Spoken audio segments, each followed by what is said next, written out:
Hello guys, स्वागत है हमारे चैनल पे। ये देखिए, ये कौन सा घाट है?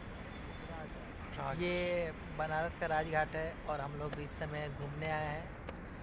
और इस समय हम लोग घूम रहे हैं नाइट में और बहुत ही मज़ा आ रहा है और बहुत ही इंजॉय हम लोग कर रहे हैं। ये देख सकते हैं, बहुत ही प्यारा मतलब राजघाट का नज़ारा है। और हमारे दोस्त लोग भी हैं। देखिए, हमारे आकाश भाई हैं जो कि हम लोग घूम रहे हैं, एंजॉय कर रहे हैं। और ये देखिए, भरत जी हैं, ये सेल्फ़ी ले रहे हैं, बहुत अच्छा लग रहा है। और भी आप लोग को दिखाएंगे, बने रहिए हमारे चैनल पे।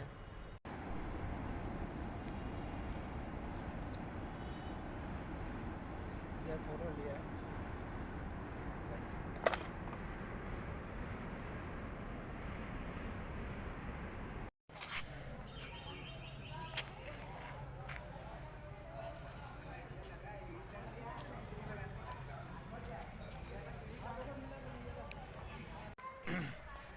ये देखिए, आप लोग को दिखा रहे हैं,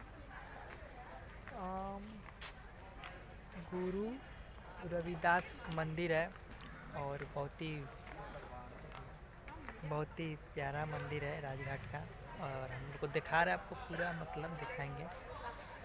और इस समय रात को 12:30 बज गया है।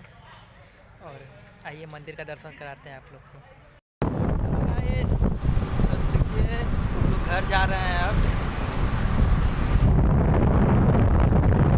बाइक से हैं और काफ़ी ठंडा है यहाँ पर, काफ़ी ठंडी लग रही है। और हम लोग बाइक से हैं, अभी घर जा रहे हैं। और आज